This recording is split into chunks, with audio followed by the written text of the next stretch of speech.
Welcome back again to 843 TV, where we're learning a lot today from the ladies at DayBreak Adult Care Services about the holiday season, which can be very stressful for many of us, especially if you're caring for a loved one. And memory loss is a big, tough subject sometimes to talk about, and especially in the holiday time where memories are a big part of it. Talk a little bit about that with us. What can you do to make that smoother to help your loved one? I think one of the things you want to do is to remember that you can't make them remember things. No matter how hard you try, you can't. And you just have to go with wherever they are that day.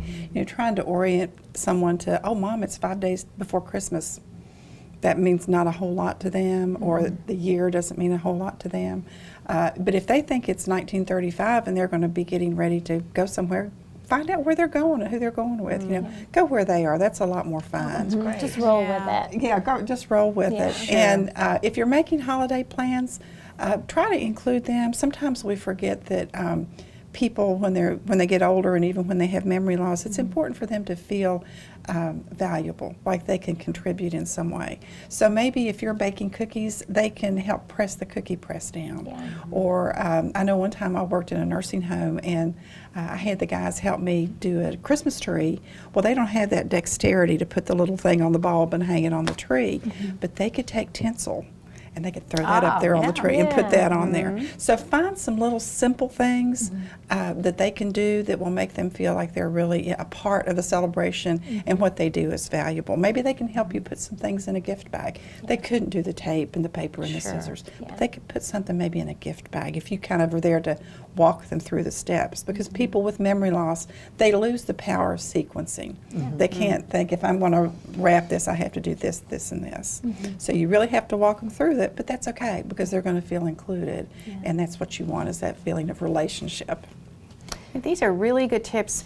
Even if someone's not going through this now, we may all find ourselves there, it's likely. Oh, absolutely. So these are good things to know now, to be prepared for Fantastic. those times. You had mentioned something earlier which I thought was really neat.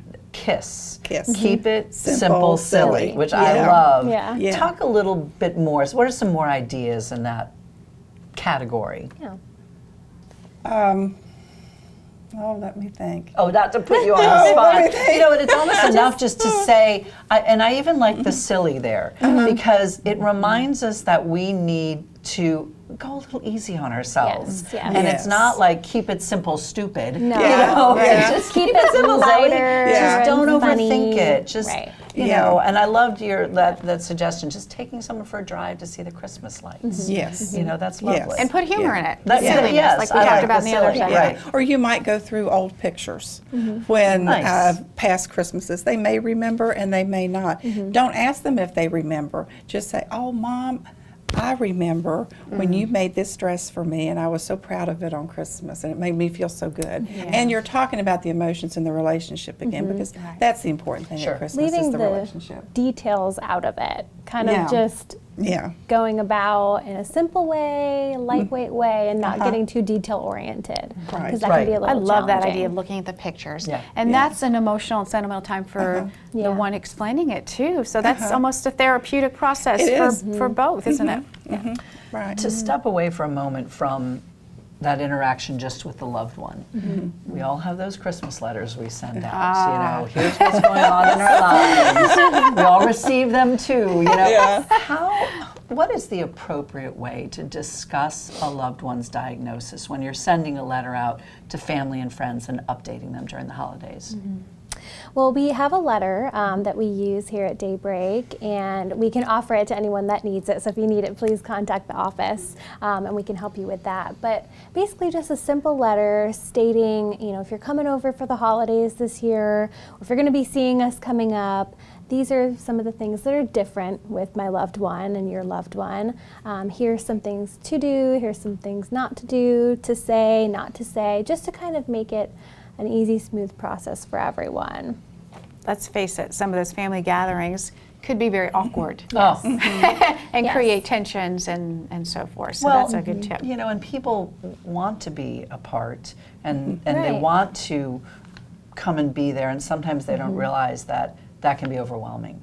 And so I think it's great to set some boundaries, I Yes. guess, Right. in that letter. You know, Yeah. And a few I would little imagine tips and boundaries are tricks. kind of important Yes. in that regard. Yeah. I think that brings up another point. Don't expect your loved one to be there for all of that time frame. They might not be No. able to handle 4 hours of visits. Right. And- It is a good time to limit the time because they just can't, you know, even people if they're a little bit older, they can't maybe sit for 5 hours or something if somebody's going Right. to visit forever. Right. But I think some of the important things too, like they may not remember you when you come, so don't be offended and don't stand there and go, "Oh, you remember me? I'm your Aunt Sally." Yeah. You know, and they really can't, and they think, "Why is this woman that I don't know yelling at me?" So, and a lot of times people Right. will raise their voice with somebody with memory loss. They think, "Well, if I yell out loud enough." I love it. But they don't. But they don't have hearing Right. loss. They have memory loss. Yes. So, Well, you know, I have to tell you, this information has been invaluable. Yes, it is. And I Yeah. think it's going to help a lot of people this year and in the coming years with the holidays. Yes. So, ladies, thank you for joining Thank us. you for Well, having thank you. us. And here. thank you for Thank joining us. And we're you. wishing everybody a happy and peaceful holiday from 843 TV. Where communities come to speak.